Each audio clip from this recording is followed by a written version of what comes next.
নমস্কার বন্ধুরা, হেসেল বনলক্ষ্মীতে আপনাদের সকলকে স্বাগত। আজ আমি বানাবো সোয়াবিনের কোপ্তা। একঘেয়ে সোয়াবিনের তরকারি না বানিয়ে এইভাবে সোয়াবিনের কোপ্তা একদিন অন্তত বানিয়ে দেখুন, দুর্দান্ত স্বাদ। একবার খেলে বারবার খেতে ইচ্ছে করবে। তাই আসুন দেখে নেওয়া যাক এই রেসিপিটি। সোয়াবিনের কোপ্তা বানানোর জন্য 100 গ্রাম মতো সোয়াবিন সেদ্ধ করে নিয়েছি। তার জন্য জল বসিয়েছি, জল ফুটতে লেগেছে। এখন 100 গ্রাম সোয়াবিন জলে দিয়ে 1 মিনিট সেদ্ধ করে নেব। ভালো করে নেড়ে দিলাম। এবার 1 মিনিট সেদ্ধ করে নেব। সোয়াবিনটা 1 মিনিট সেদ্ধ করে নিলাম। এখন এটা ঢাকা দিয়ে ভিজিয়ে রাখবো কিছুক্ষণ। সোয়াবিনটা গরম জলে ভেজানো ছিল, এখন ছেঁকে নেব।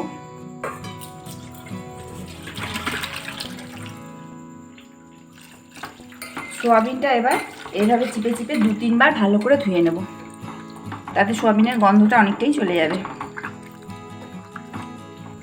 সোয়াবিনটা খুব ভালো করে 2-3 বার ধুয়ে নিলাম। এখন সম্পূর্ণভাবে জল চিপে চিপে সোয়াবিনটা তুলে নেব।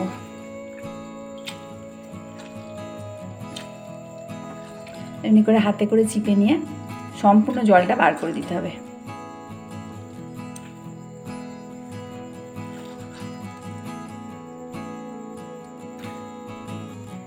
জলটা বার করে নেব।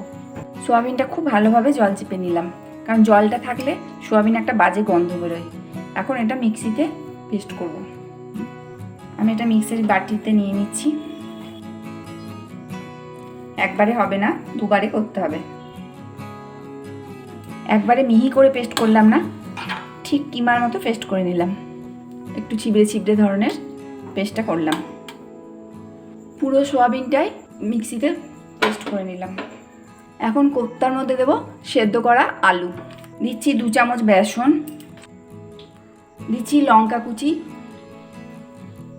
দিচ্ছি 1টা পেঁয়াজ কুচি, দিচ্ছি 1/2 চামচ গ্রেট করে নেওয়া রসুন, দিচ্ছি হলুদ আর দিচ্ছি লবণ, দিচ্ছি 1/2 চামচ ধনে গুঁড়ো জিরে গুঁড়ো মেশানো আছে, দিচ্ছি সামান্য আমচুর গুঁড়ো, তবে এখানে আপনারা লেবুর রসও ইউজ করতে পারেন।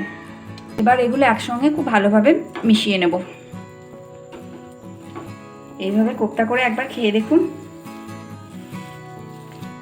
ভালো লাগবে। সোয়াবিনের সাথে সমস্ত জিনিস খুব ভালোভাবে মাখিয়ে নিলাম। এখন এখানে দেব 1/2 চামচ চিকেন মশলা। এই চিকেন মশলাটা দিলে এর স্বাদ দ্বিগুণ হয়ে যাবে, তাই অতি অবশ্যই চিকেন মশলাটা দেবেন। এখন এই চিকেন মশলার সাথে এটা খুব ভালোভাবে মিশিয়ে নেব।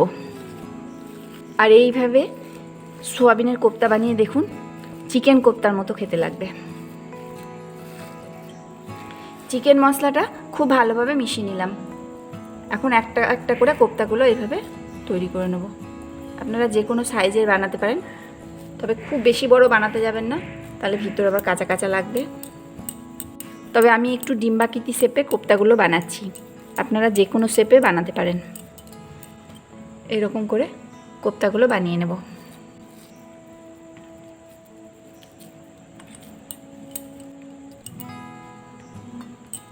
একটু হাতে চাপ দিয়ে দিয়ে বানিয়ে নেবেন, নইলে ফেটে যেতে পারে। আর বেসন খুব কম দেবেন, বেশি বেসন দিলে শক্ত হবে। অল্প বেসনের মধ্যে মাখার চেষ্টা করবেন, তাহলে কোপ্তার স্বাদ খুব ভালো হবে। খুব ভালো করে যদি সোয়াবিনটা চিপে নেওয়া হয়, তাহলে বেসনের পরিমাণ এমনিতেই কম লাগবে। আমার সব কোপ্তাগুলো বানানো হয়ে গেল।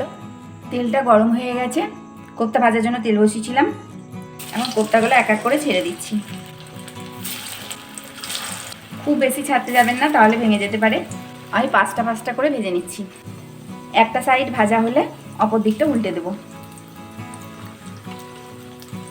আর মিডিয়াম ফ্লেমে এই কোপ্তাগুলো ভেজে নিতে হবে। এইভাবে কোপ্তা বানিয়ে খেয়ে দেখুন, রুটি, পোলাও, লুচি, ফ্রাইড রাইস, যে কোনো জিনিসের সাথে খেতে খুব ভালো লাগবে।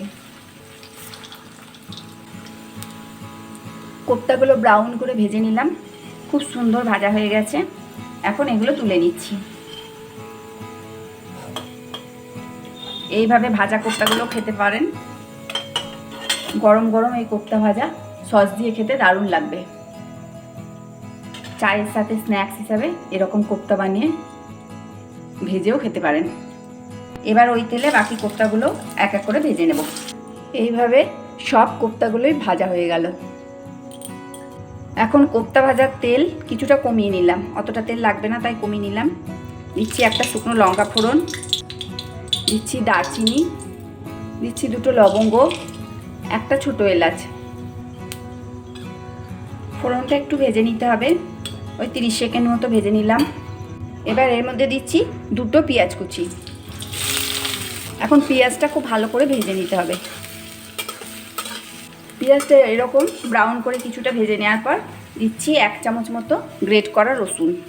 এখন রসুনটা খুব ভালো করে এর মধ্যে ভেজে নেব। আর পেঁয়াজ রসুনটা এরকম লাল করে ভেজে নেওয়ার পর দিচ্ছি 1 চামচ আদা আর কাঁচা লঙ্কা বাটা। এখন আদা লঙ্কাটা ভালো করে কষিয়ে নেব। দিচ্ছি 1 চামচ জিরে গুঁড়ো, ধনে গুঁড়ো, দিচ্ছি হলুদ, দিচ্ছি লবণ, দিচ্ছি কাশ্মীরি লঙ্কা গুঁড়ো।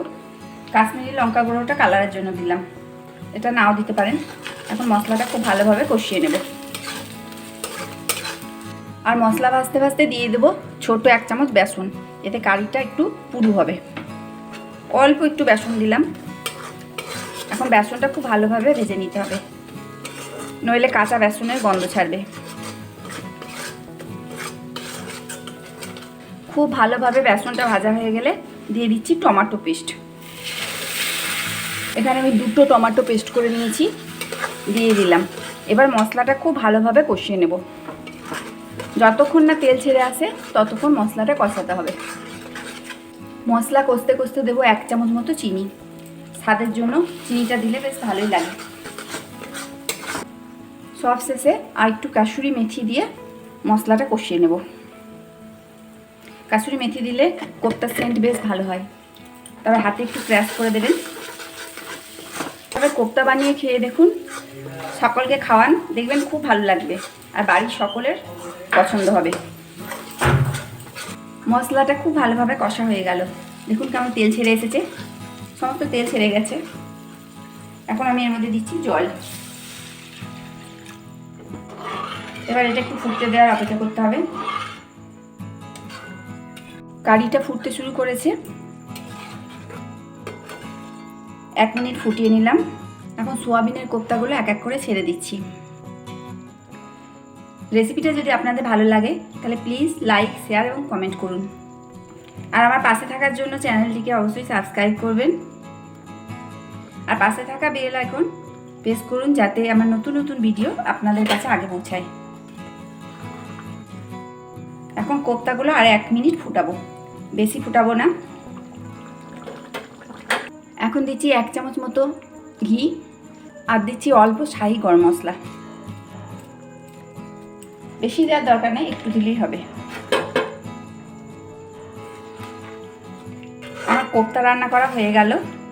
এই কোপ্তা গরম গরম পরিবেশন করব। সমস্ত ভিডিওটি দেখার জন্য হেসেল বনলক্ষ্মীর তরফ থেকে অসংখ্য ধন্যবাদ।